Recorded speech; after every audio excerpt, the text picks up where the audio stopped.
एक 16 साल की लड़की 5 बजे शाम को लड़खड़ाते हुए अपने घर के चौखट पर पहुंचते ही गिर जाती है। माँ दौड़ती हुई उसके पास पहुंचती है और अपने 12 साल के लड़के को चीखते हुए कहती है, श्याम, पानी लेकर आओ। वो लड़का फौरन एक लोटे में पानी लेकर पहुंचता है। माँ फौरन उस लड़की के चेहरे और सिर पर पानी छिड़कती है। लड़की बेहोश हो चुकी थी। दोस्तों, ये घटना हरियाणा के पानीपत जिले के एक छोटे से कस्बे उचाना की है। इस कस्बे में राम सिंह नामक एक व्यक्ति अपने परिवार के साथ रहता था। राम सिंह एक रिटायर्ड फौजी था। गांव में उसके पास अच्छी ज़मीन थी जिस पर वो खेती करके अपनी रिटायर्ड जिंदगी बिता रहा था। फौजी राम सिंह के परिवार में उनकी पत्नी के अलावा 2 बच्चे थे। उनके बच्चों में एक 12 साल का लड़का था जिसका नाम श्याम सिंह था। श्याम सिंह 7वीं क्लास में पढ़ता था। श्याम सिंह की एक बड़ी बहन भी थी जिसका नाम था सुनीता। सुनीता 10वीं क्लास की छात्रा थी। दोनों बच्चे एक ही स्कूल में पढ़ते थे। उनका स्कूल उनके घर से करीब 1 किलोमीटर की दूरी पर था। गांव में आमतौर पर 1 किलोमीटर की दूरी को ज़्यादा नहीं समझा जाता है और गांव में लोग ज़्यादातर पैदल ही चलना पसंद करते हैं। सुनीता और श्याम भी अपने स्कूल पैदल ही जाया करते थे। एक दिन स्कूल जाते समय श्याम ने अपनी माँ से पेट में दर्द होने की बात कही और स्कूल जाने से मना कर दिया। सुनीता अकेले ही स्कूल रवाना हो जाती है। स्कूल करीब 2 बजे छूटता था। सुनीता ने अपना स्कूल बैग संभाला और घर की ओर चल पड़ी। अभी वो कुछ ही दूर चली होगी कि एक मोटरसाइकिल उसके बगल में आकर रुकती है। मोटरसाइकिल पे गांव के सरपंच ज्ञान सिंह का लड़का सोनू था। सोनू ने सुनीता से कहा कि बहुत धूप है, मैं भी गांव जा रहा हूँ, आओ मैं तुम्हें गांव छोड़ दूँ। सुनीता की सोनू से कोई खास बातचीत नहीं थी। मोटरसाइकिल पर बैठने की बात पर सुनीता थोड़ा हिचक जाती है, लेकिन फिर कुछ सोचते हुए वो मोटरसाइकिल पर बैठ जाती है। अभी मोटरसाइकिल थोड़ी ही दूर गई होगी। सोनू मोटरसाइकिल को बाईं ओर मोड़ देता है।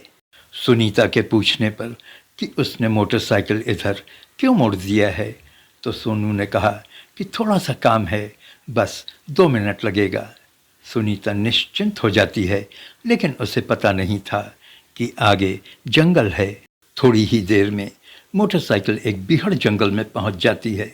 सोनू मोटरसाइकिल रोकता है और अपनी कमर में लगे कट्टे को बाहर खींचकर सुनीता के कनपट्टी पर लगाकर उसे अपने सारे कपड़े उतारने के लिए कहता है। सुनीता एक कम उम्र की सीधी साधी लड़की थी।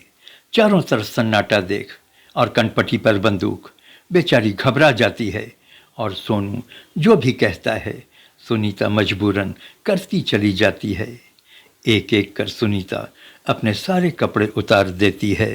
सोनू ने काफ़ी शराब पी रखी थी। सुनीता के साथ वो काफ़ी मनमानी करता है, उसके साथ बलात्कार करता है और 2 घंटे के बाद वो अपनी मोटरसाइकिल पर अपने घर चला जाता है। सुनीता किसी तरह अपने आप को संभालती है, अपने कपड़े पहनती है और लड़खड़ाते हुए अपने घर की ओर चल पड़ती है। आमतौर पर सुनीता स्कूल से 2 बजे दोपहर तक घर पहुंच जाया करती थी, लेकिन जब इंतज़ार करते करते 4 बज जाते हैं तो सुनीता की माँ को कुछ गड़बड़ की आशंका होती है और वो अपने लड़के श्याम सिंह को खेतों में दौड़ाकर उसके पिता को पूरी बात से अवगत कराती है। राम सिंह दौड़े दौड़े घर आते हैं, सुनीता के स्कूल जाते हैं। गांव में सुनीता के सहेलियों के पास जाकर पता करते हैं, लेकिन सुनीता उन्हें कहीं नहीं मिलती है।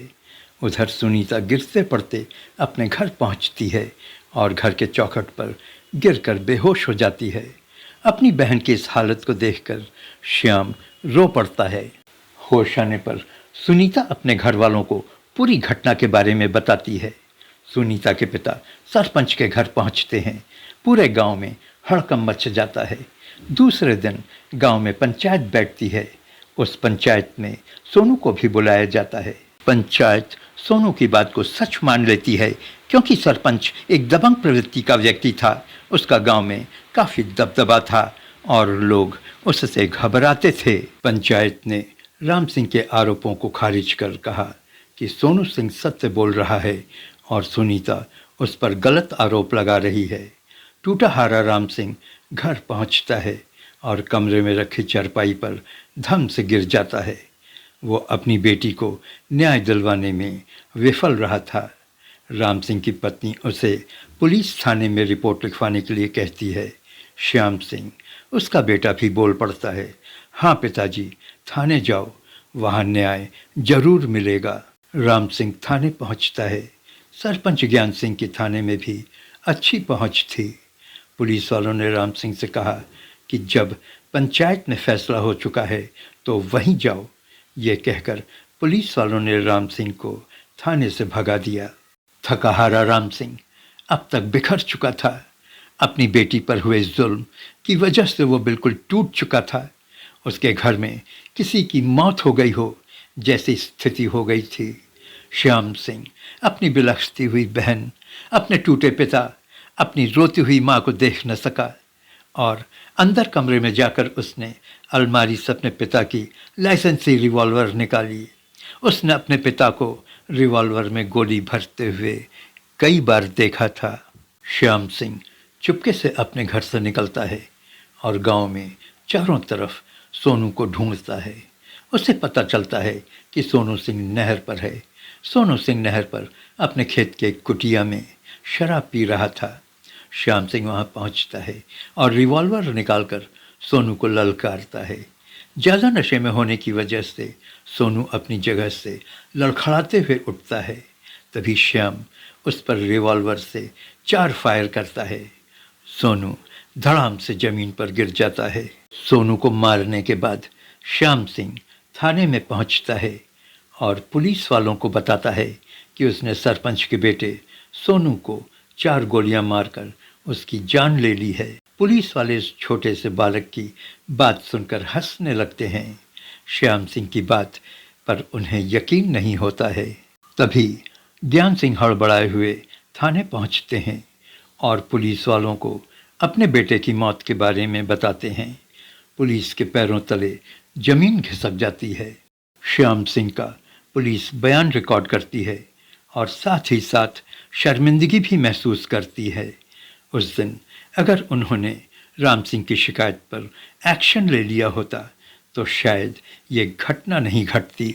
श्याम सिंह ने जब घटना के बारे में जज को बताया तो जज भी अपने आंसू रोक नहीं सके। श्याम सिंह को 5 साल के लिए बाल सुधार गृह में भेज दिया गया।